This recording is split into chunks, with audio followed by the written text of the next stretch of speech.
There we are. Does my shit look all blurry and whatnot? No, not at all. I'm on the wrong Wi-Fi. It looks okay? Okay, then I'm going to leave it the way it is then. Yeah, it looks fine. Right on.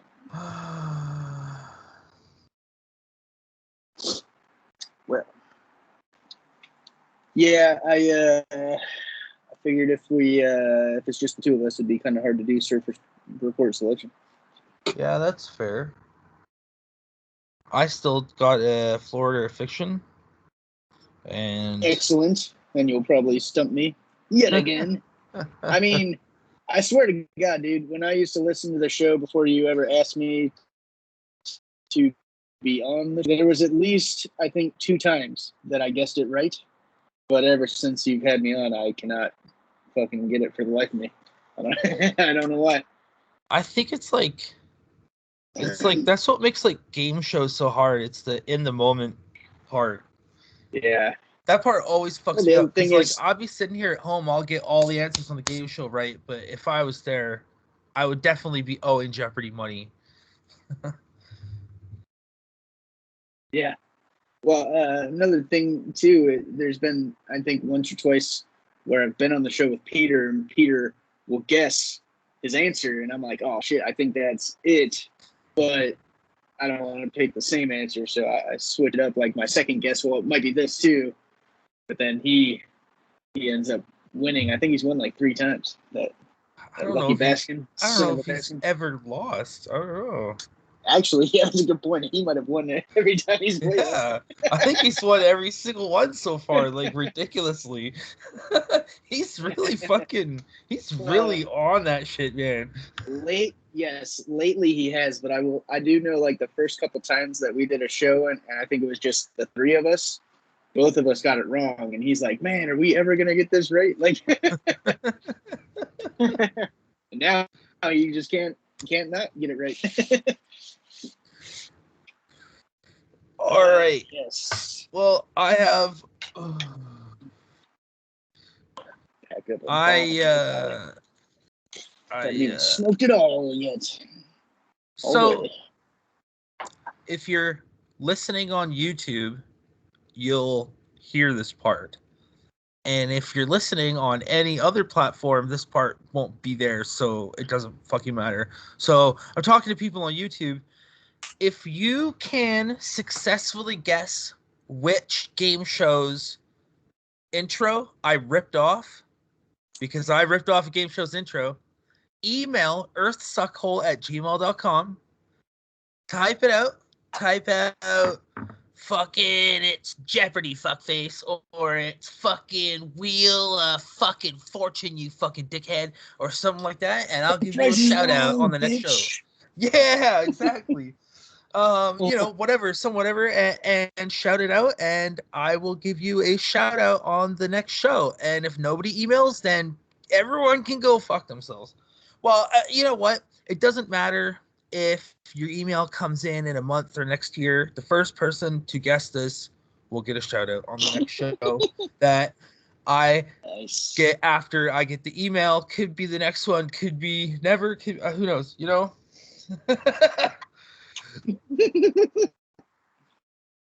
So let's get on with the show.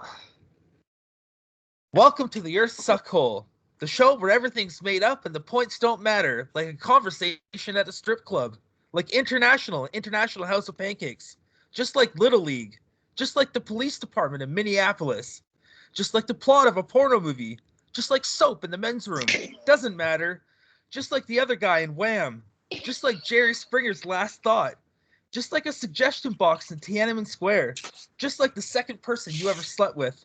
My name's Kevin. I'm Keith. How are you doing? I'm doing pretty good, man. I'm not gonna lie, I was nervous because I've had fucking hiccups off and on for over 24 hours. I started getting them when I went out to lunch yesterday with Peter J and a couple other people from the Zong Zone. We had Ryan Brady Manny G, and his girlfriend Zua, and my girlfriend Veronica. A couple kings and queens. We went and had dirty birds. It's a wing spot, and I had gummies before we went to the show or to the fucking dinner, and then we had some beers. And it was like halfway through the dinner that I felt the gummies kick in, and I said to Veronica, I'm like, "Ooh, just entered the gummy gateway." And then everyone else was like, "Oh yeah, dude, you do look fucked up." Like it just like hit me all at once thing. And I don't know when I started having hiccups, but it was towards the end of dinner I started having hiccups. Fucking came home. Ryan Brady chilled with me. We chilled up here on the balcony and blazed a couple of songs after dinner. And they would like go away, but then they would come back, right? And then I woke up this morning. Pepper woke me up to take her out, walked her, went back to bed for like a half hour, and got up and showered and got dressed for work. So I'd been up for like maybe 2 hours, and then all of a sudden the fucking hiccups came back. Like just as I was about getting ready to leave, I'm like, God damn it! And then all day at work, man, just fucking nonstop. Like people, I don't know. I probably sounded all crazy in my office, just fucking making noises all day. Bro, have you ever tried to reset your diaphragm to get rid of the hiccups? No, I guess not. I've heard so many ways to try and get rid of them. Okay. Yeah, tell me your method here. Through my 20s, you could, I don't know, I drank a lot. I drank a fuckload. And my best friend, Dustin Kennedy, I had the hiccups so bad one time. And Russ, who I've mentioned before, who I used to live with, he taught Dustin this trick of reset your diaphragm. It's try to time your hiccups. And then when a hiccup is coming in, take a really ferocious deep breath, really deep down, and get it down inside your diaphragm. And like really like, because hiccups, like from what I've learned, hiccups are caused by your diaphragm being all fucked up and out of jank. So this like resets everything, and hold it in as long as you can, like till you are about to pass out, and then let it out really fucking slowly, like slower than the speed of smell. And fucking, I'm telling you, every time it's worked for me. It's kind of hard to do when you're drunk, but when you're sober, it's kind of easy. Yeah. I will say two things about that is I've definitely heard that hold as long as you can, you pass out, and that helps. And that has worked for me, not every time, but sometimes. But I didn't really do it the way you're describing, which actually sounds like it would probably work better. It was just like hold your breath until you can't hold it as much as you can. But the other thing is the process you were describing. I almost used to do that. I used to smoke, like you were saying, how you drank so much in your 20s. I would smoke a fuck ton in my 20s, where it was just like I was taking massive bong rips, and I could take like 4-foot bong rips and no problem, hold it in, blow it out, no coughing and none of that shit. Now I feel like I have the lungs of like a 70-year-old man, and I can't even take like a fucking small little hit without coughing my ass off and hacking up chunks of my lung. But when I did take big ass bongs, and I felt like I was gonna cough. And again, it was like almost like my diaphragm was like, you get like that little chuckle cough, but it's not actually coming out yet. Like you're still trying to hold the smoke in. But then what I would do is I would blow out, like you said, like as slow as possible, like slower than smell, just like the slowest exhale of the smoke. And 99% of the time, I wouldn't cough. It would I would be on the verge of coughing my ass off, and I would exhale super slow, and then I'd be fine. I don't know why that worked, but it like always worked for me too. That's something that I noticed. I mean, I've been a heavy marijuana smoker since I was like, I don't know, fucking 15 years old. I don't know, a long fucking time. And like especially when I got around like 18, 19, 20 years old. And I met my late friend Owen. He passed away in 2011. All right. Sad, but he really, the way that we used to smoke weed together, he we like sort of, I don't know, he was crazy, and he would like wouldn't allow me to stop smoking marijuana if we had it. and it's just, like, to the point where like my throat felt like it was like bleeding sometimes. Scratchy feeling. Yeah, Yes, dude. I know that that feeling, man. And I've so been like big bong hits always ruin my lungs. Like I love having big zongs and stuff, but like I rarely hit them because it just fucking destroys me. But when I do, though, you let it up so fucking slowly, man, and you can prevent that sort of like ruining your life for 9 minutes cough. You know? Indeed. Well, I'll wrap up this little story here. For me, when it's come to hiccups, because I've heard, everybody's kind of got their like routine of how they do it and what they use to get rid of them. Veronica told me, "Oh, I just chug as much water as I can, and then it just goes away." Okay, that never really works for me. I've tried that, like drink a bunch of water. I know that's a common resolution, but for me, the one I found, somebody told me when I was a little kid. I don't even know who told me this, but you take like a of water, and then instead of normally you would put your lips to the bottom of the cup, right, and then you drink it like this. But what you want to do is put your lips bend over so your head's under your leg, and then drink it upside down. Oh, that's not what I thought you were gonna say. It sounds weird. It sounds weird, and it feels weird, and you can't really drink a lot of water because you're kind of like upside down, so you're getting like these tiny little drinks. For whatever reason, I just did it because when I walked in the door, I was like hiccup, hiccup, hiccup, hiccup, 2 minutes, and Veronica's like, try this, try that, and I'm like, yeah, I tried that at work, that doesn't work. I was like, fuck it, I'm gonna do my old method and see what happens. And I was still hiccuping for a little bit. Then when I went downstairs after I changed out of my clothes, my work clothes, she's like, "Oh, your hiccups are gone." And then I walked pepper for like 10 minutes. I haven't had one since. Fantastic. I don't know why, but that works for me. Yeah. It's Upside so down, weird how the drinking. That's how. Some things I don't understand. I don't think humans even understand why we hiccup. Like hiccuping and yawning. I was reading that we know that we yawn because we're tired, but humans cannot figure out the function of yawning, though. Like, why does the body do it? What happens? What's happening before? What happens after yawning? What is that's different. Doing that? It feels like you're getting more oxygen. It's like you have to stop what you're doing and intake oxygen for some reason. You know what I mean? Like when you're yawning, it's like, but you're not really inhaling it either. So it's so. Yeah, and that's a thing where they say there's some doctors that think that it's the inhale of the oxygen, and other doctors think that that's got nothing to do with it at all. Who fucking knows? But like, what the fuck is with hiccups though? Like, what is the function? Yeah, that's even I can sort of understand because when you yawn after the yawn, I always feel pretty good. It's like a really good piss. You have a really good yawn. It's like a stretch. It's almost like you're stretching your jaw.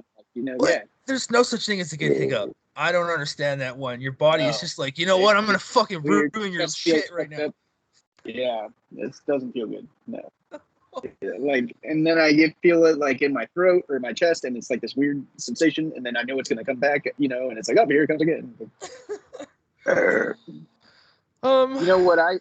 What I think is weird is how I recently read an article how yawning is actually not contagious, and people just think that it is, almost like a Mandela effect or something, or it's just like a commonly misled effect. But then I thought that was crazy because I always was just assuming that it is somehow contagious because it's happened to me countless times where somebody yawns, I'm not tired whatsoever, and yet here I am yawning after witnessing them yawn.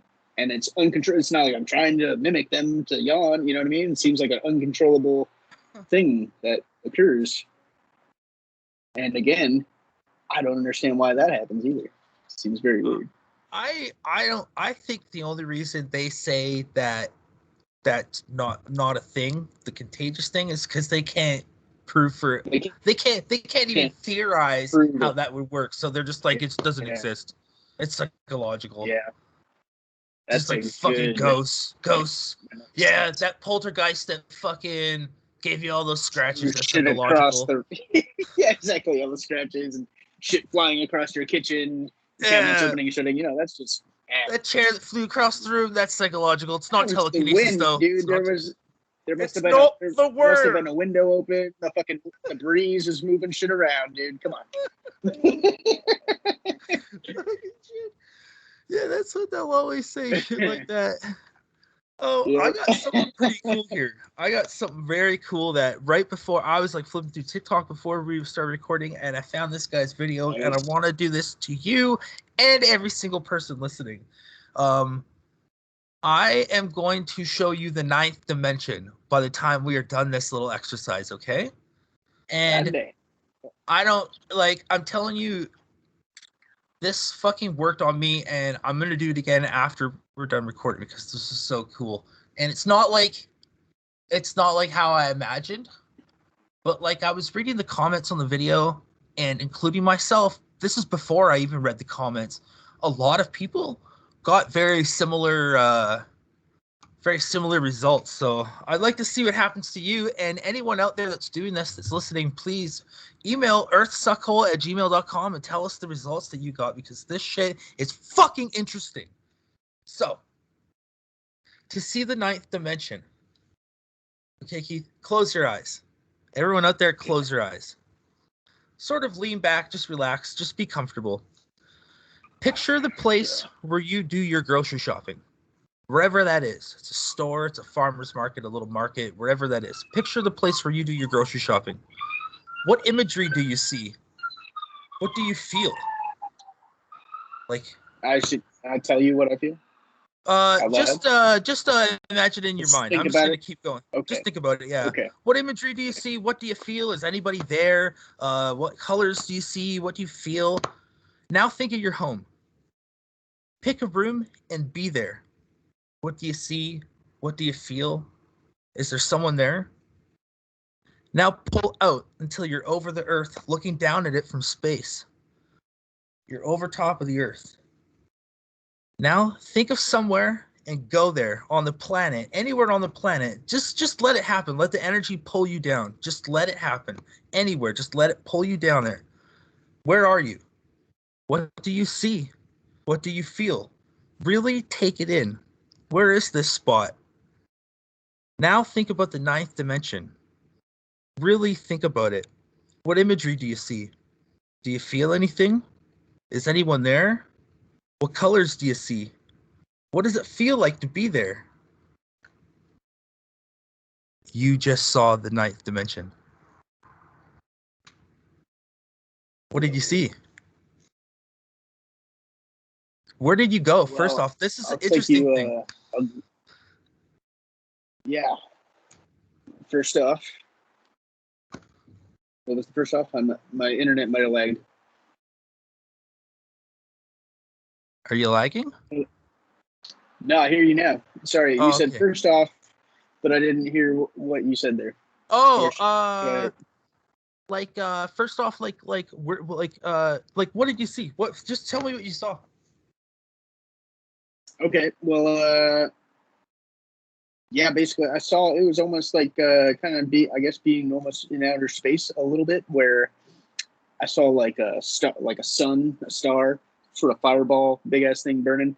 I saw like the Pink Floyd fucking triangle prism with the fucking rainbow lights coming through it and shit. And then what else did I? Something else, almost like a desert, I guess, like isolation feeling, kind of like Space 2, but like it wasn't. It was only in space for a second with that fireball thing, and then I shot through the prism with the lights, and then it was almost like I was in a desert area, like by myself. Like I felt very like you're like alone, isolated, I guess. Did you see any colors? Well, red, because of the fireball was mostly red, and then it had yellow edges, and then the yellow kind of shot through the prism, but then there was blue, purple, and red and orange, like kind of rainbowish colors, but the darker ones were predominant through that. And then when I went to the desert, it was the beige, and then a yellow, not yellow sky instead of like it was a lot of yellow, predominantly yellow and red is mostly what I was seeing, I guess. A lot of people go to the desert. A lot of people go to the desert, and specifically, a lot of people say they see the pyramids, which is funny because you saw the prism, the triangle, right? Like the triangle pyramid, like a glass pyramid thing. Yeah. Very similar imagery. I went to a different place on Earth. I think I went to when he told me to go to suck down on Earth, like my brain, I don't know, it was like I was having trouble going down, and then all of a sudden I was on like a beach, like there was like a little beach, and there was like forest behind me and just ocean. And then when he told me to picture the ninth dimension, I pictured almost like uh like a stained glass, but just like the shape of it, and I saw a woman wearing a green sweater and a red skirt, and it was like she was sort of made out of like the same like glass kind of. That's the stained glass, okay. And like that yeah. And but yours is very similar to like everyone else's. Well, I'll tell you what, man. The way that you described your place on Earth, I had almost the very, very similar experience, and but I knew where I was, and it was Australia. Somebody else said but Australia it was the in the same comments thing where too. I got pulled down. I mean, I think it's because it's where I've always wanted to go, and I've never been, so it makes sense that my mind would jump to that. I think, but yeah, it shut me down like almost like an episode of Lost, where I was on the jungle line, but on the beach, looking at the ocean, but knowing that there's a big jungle, and then like with like spiders and snakes and shit like that. But then you know, I had the beachy. I could smell the beach, like the ocean breeze and stuff like that too. But yeah, man, that's pretty crazy because I had like when you said that, I was like, oh shit, that's like exactly kind of what I was seeing. Cool exercise, eh? Yeah, that was cool, man. I like that. I have a movie review to ignore, so let's do that. Yeah. I have two. The first one's going to be real quick. I would like to review the Yule logs on Tubi TV or Tubi TV, depending on how you pronounce it. It's the free app where you can watch free movies and TV shows. It's loaded with cool shit. I suggest downloading it. But they have like these Yule logs, which are like an hour, 2 hours long, and with very light Christmas music. They have some without Christmas music. And I must say, compared to the Netflix ones, 16 out of 16 ampersands, they're really good. Yeah. Way better than the Netflix ones. The Netflix ones have shitty music, shitty Christmas music. These ones are just like nice, soft instrumentals of the songs that you all like, and it's kind of nice. Yeah. 16 out of 16. Very nice. About that should be damn. Loving them Christmas tunes. My actual movie review to ignore is not a movie. It is a TV show, and I would like to review the Christmas episode of Married with Children. Oh, nice. I love that show. I watched that shit yesterday, and I think they only have the one Christmas episode out of all. I think there's like 10 or 11 seasons. Wow. And it's got to be one of the funnier episodes. It's got to be one of the funnier episodes. They go back in time, and Bud is like a baby, but they're just using like him as an adult. And he's just like, Hooters, Playboy, Hooters, Playboy, Hooters, Playboy. It's like, oh my god, yes, it was dude, like the best episode. I give that shit 16 ampersands and 4 semicolons. That was one of the better Christmas episodes of any sitcom I've ever seen ever in my entire life. Well done, Al Bundy. Dude, Al Bundy, Married with Children is maybe my favorite ever, dude. I'm watching reruns of that shit. Oh man, your internet. Well, Is I've got fucked I can do. Yeah, I was afraid that was gonna happen. Yeah, Can you hear me? it's like this. The audio is lagging. It sounds like this sometimes. Yeah. Okay then. No. Well, let's just. I guess I'll do it, and we'll see how it goes. Okay. Yeah. So I'll do two. I got two movies to review as well, except mine are both actual movies, theater film, and cinema film, I guess. And so the first one was Pig. Now, Pig, Pig, I guess they have it spaced out. I don't know. Maybe you're supposed to say it that way, but it's Nicolas Cage, the latest Red Box release for Sir Really? Nicolas Cage. And as Kevin is aware, and our listeners probably are aware too, he was in a great movie earlier this year called Willy's Wonderland, which was fucking phenomenal. I think we both So gave that good. 16 out of 16 ampersands. Phenomenal. But you know what, Pig? I'm gonna be honest. It was a very interesting story. Not what I expected at all. I figured it was gonna be a slow, weird movie, but it was.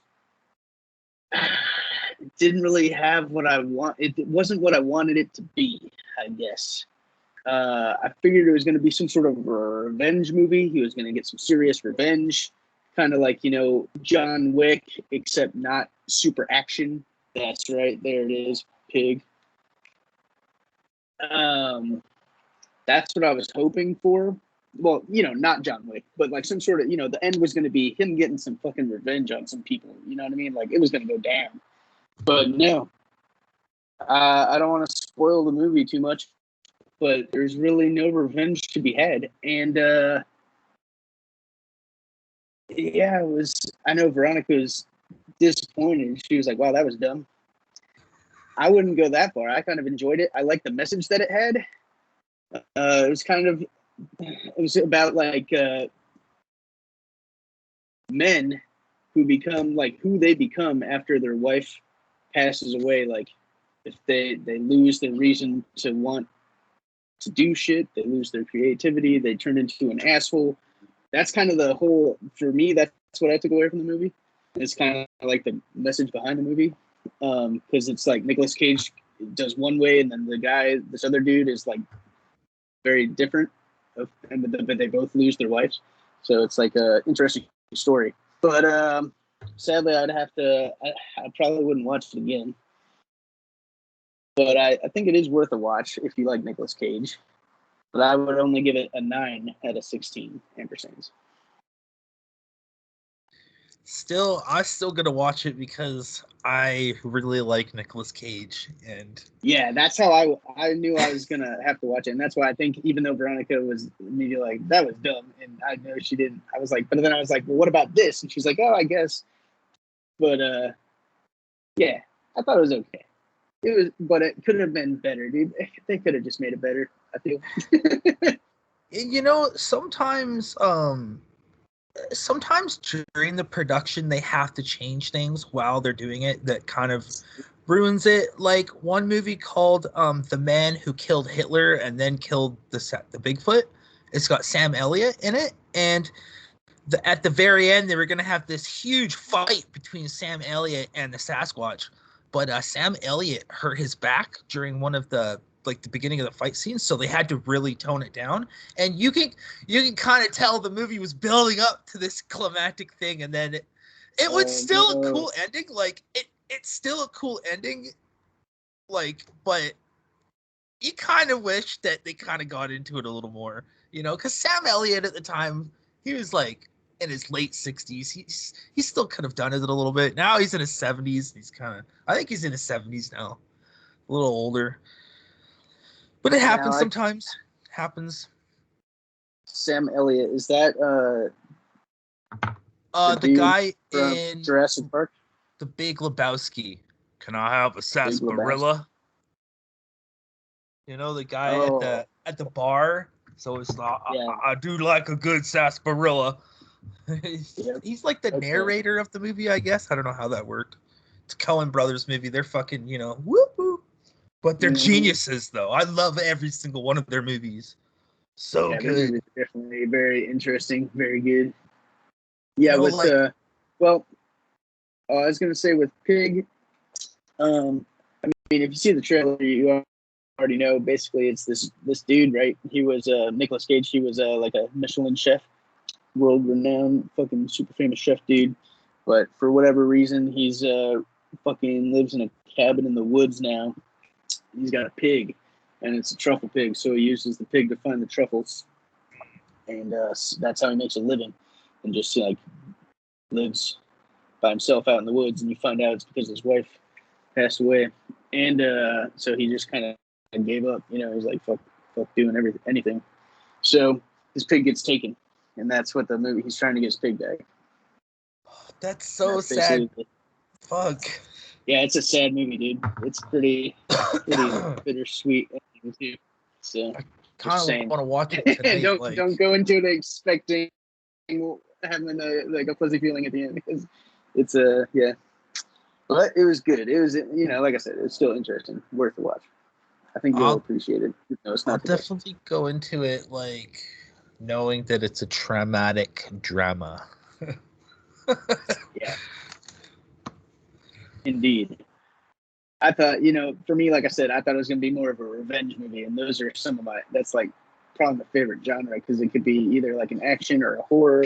Like it encompasses sci-fi, like any of those type of movies can be like a revenge movie. So, but what was that one that Charlize Theron did? Atomic Blonde. Did you ever see that one? Oh yeah, that was a good one. Boy, did she ever get hit in the face a lot in that fucking movie. It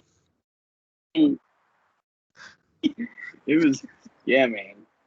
Have you seen the movie Nobody? It's a newer one. Nobody. Oh, is that with Bob Odenkirk? Yep, Bob Odenkirk. Yeah, he gets his ass.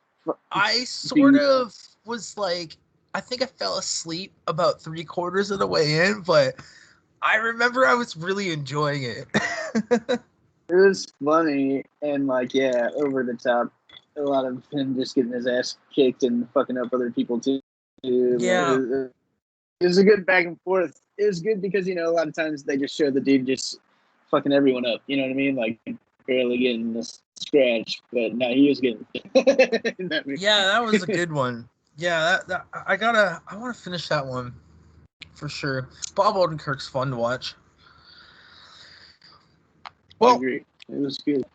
I have a Florida or fiction that I think is going to stump you, and a funny blooper. So let's do Florida or fiction. Yeah. For those of you who don't know, Florida Fiction is a game where we have 3 Florida Man news headlines. One of them is fake, 2 of them are real, and Keith here needs to figure out which one of them is fake. So I'm going to read them off 1, 2, 3 in a row, and if you need me to reread them or whatever, I can. So here we go. Florida Man number 1. Florida Man smokes meth, wins 10-mile marathon. Florida Man number 2. Florida Man runs marathon backwards while jogging. Florida Man number 3. Florida Man wins marathon after both leaders take the wrong turn / route. I don't know why I wrote that down like that.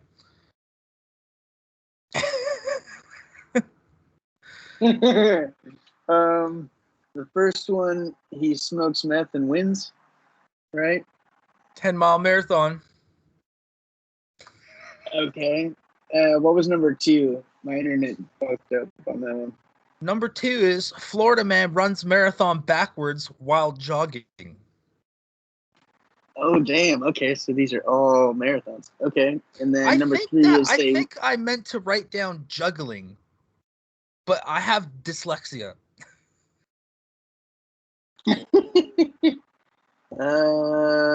Man, wow. I went with a theme on this one. Yeah, I see that. That makes it even trickier. I feel you're right. I'm sure I'm gonna get stumped. Meth. I mean, meth is great in Florida, dude. They have so much good meth down there. So I want to believe that. But man runs fucking backwards. Why not? They do all sorts of crazy ass backwards wood shit out there. So number 2 makes sense to me too. Number 3 is very believable. I think, you know what? Just because I love number 1 and meth is great, I'm gonna go with number 1. Maybe you made that one up. Let's go. Editor Kevin, please insert drum roll here. You're correct. Number 1 I made up.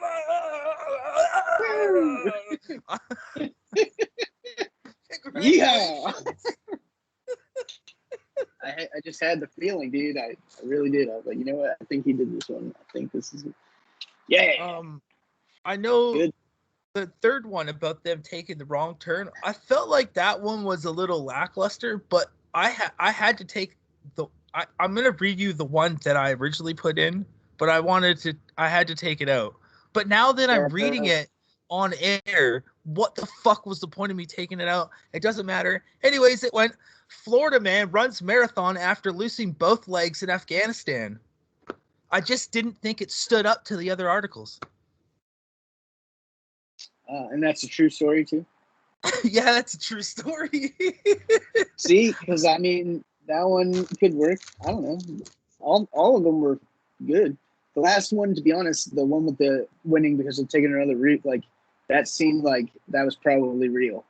Like I didn't think you made that up. To be honest, was real. I couldn't imagine like being in third place and seeing the other two like take off some other one and be like, "Holy shit, I'm gonna win!" That's the best. Oh, that would be hilarious. That's all I have, unless you have something else. No, I don't have anything. I know I told you before. I think I'm going to save surf report selection for the next episode, so then there's at least a contestant to fair. 2 people to battle it out to see who wins. Or else I don't think it's really a winner. I'm gonna keep this ninth dimension thing and do it to Megan and Peter on the next show because I want to see what they think. That's fucking Me cool. too. I'm super curious, man, because our first part was very similar, and then I know a second one was different, but you said mine was similar to a lot of other people's. So yeah, it was. And you know what? I will find that video and I will put it in the group chat because it's actually really cool to read through the comments and see what everyone came up with, because some of it is pretty far out there, which you would imagine. I mean, everyone can't have the same. Everyone can't. It can't be the same, right? But I mean, considering a lot of it is so close, I don't know. It's pretty fucking cool. So, you can find us on Facebook, Instagram, Tumblr, Twitter. Follow us on TikTok because I release daily content there. Subscribe and hit the notification bell on YouTube. Also, go visit our merch store at www.teesprings/stores-the-earths-suckhole, where I am going to get rid of some stuff. So head over there in the next week or so to pick up the shit right now. And email us suggestions to say hi or tell us to go fuck ourselves at earthsuckhole@gmail.com. Now, is there anything else I may have forgotten? Oh yeah, go fuck yourself. Awesome. Thanks, Keith. Another great one. Yeah, man, that was pretty fun. I think we had some interesting conversations before we even got into our segments and stuff. Bro, this was a great show. Considering we went like over 30 minutes without a lot of the segments, that was pretty good. I could have done weather, I guess. Fuck it. Anyways. So what? So Megan's saying she wants to do it Friday. Is that what she was saying? Or Thursday. But I'm not gonna be home till about late, 8:45. Right. So if you don't mind doing it about 9:00. I can do that. Yeah, so I just eat dinner before the show and everything. It's chill. And that I'm could sure be no problem. I don't think Peter's ever worked. I think it's 9:00. I think he's off by like 8 normally. Like, I think. Well, I wonder if they close at 8 and then he shuts it down though. I don't know, but I'll text him. I'll send him like a regular text and see if he replies on there. Yeah. I should have hit stop recording. I'm gonna have to take this last bit off of YouTube, but whatever. Oh, oops. It don't matter. Yeah, but yeah, we'll figure it out.